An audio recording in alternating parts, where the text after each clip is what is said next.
একজন ভালো বাবা মা হতে হলে কি সবসময় সন্তানকে ভালো ভালো খাবার আর দামি দামি গিফট দিতে হবে এমনটা তো নয়। হ্যালো এভরিওয়ান, আসসালামু আলাইকুম। আশা করছি সকলেই ভালো আছেন। আলহামদুলিল্লাহ, আমরাও ভালো আছি।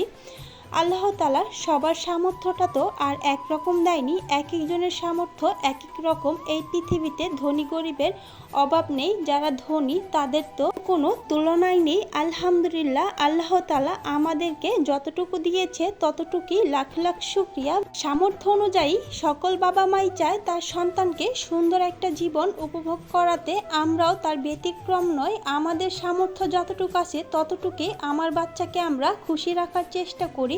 সব সময় যে সন্তানকে দামি রেস্টুরেন্টে খাবার খাওয়াতে হবে আর ভালো ভালো গিফট দিতে হবে সেটা তো ঠিক নয়। যার আছে সে দিতে পারবে, আর যার নেই সে তো এটা দিতে পারবে না।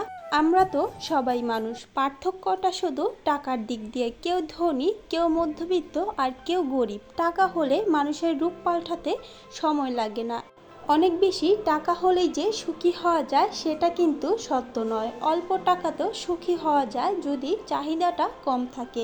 আমাদের সন্তানকে আমরা এমনভাবে মানুষ করব যেন আমাদের প্রতি তার কোনো অভিযোগ না থাকে। আপনার টাকা আছে, আপনি আপনার সন্তানকে ভালো জিনিসটা দিতে পারছেন। যখন আপনার টাকা থাকবে না, আপনি দিতে পারবেন না, তখন আপনার প্রতি আপনার সন্তানের অভিযোগের কোনো শেষ থাকবে না। অযথা টাকা নষ্ট করে অনেকেই নিজেকে বড়লোক প্রমাণ করার চেষ্টা করে আর অন্যদেরকে ছোট করার চেষ্টা করে। যার আছে সেও কিন্তু অনেক সময় হিসাব করে খরচ করে, অযথা অপচয় করে না। তাদেরকে অনেকেই কিপটা ভাবে। আসলে এটা কিন্তু কিপটামির কোনো কথা নয়, এটা হচ্ছে তার সন্তানের ভবিষ্যৎ গড়ার চিন্তা। যাই হোক, পটর পটর করে অনেকগুলো কথা বলে ফেলেছি। ভুল কিছু বলে থাকলে ক্ষমা করে দিবেন। এই যে বিকেলবেলাটা বের হয়েছিলাম ঘুরতে ঘুরতে অনেকটাই রাত হয়ে গিয়েছিল। আমার হাজবেন্ড বলল রাতের খাবারটা বাইরে থেকে খেয়ে যেতে। সব সময়টাই তো বিরিয়ানি খেয়ে যাই। আজকে বলছিলাম বিরিয়ানি খাবো না, একটু অন্যরকম কিছু খাবো। তাই চলে এসেছি জিঞ্জিরা এসে খেতে ইচ্ছে হলো কাবাব দিয়ে লুচি। আমি আর আমার মেয়ে খাচ্ছিলাম। আমার ছেলেটা তো অনেকটাই বিরক্ত করছিল, তাই আমার হাজবেন্ড আমার ছেলেকে নিয়ে বাইকে বসিয়ে দিল।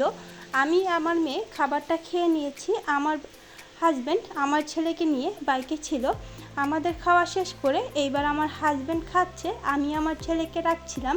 আসলে আমার ছেলেটা অনেকটাই বিরক্ত করে, তাকে নিয়ে কোনো কিছু খাওয়া যায় না। সে বারবার হাত দিয়ে নষ্ট করে ফেলে।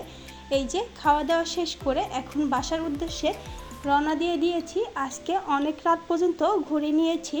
ছেলেটা ঘুমিয়ে গিয়েছিল, ঘুমের ছেলেটাই কোলে ছিল, তাই আর দেরি না করে সোজা বাসায় চলে যাচ্ছি।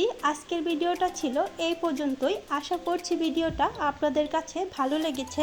ভিডিওটি ভালো লেগে থাকলে আমার চ্যানেলটি সাবস্ক্রাইব করে দিবেন। আমার পরিবারের জন্য দোয়া করবেন। সবাই ভালো থাকবেন। আল্লাহ হাফেজ।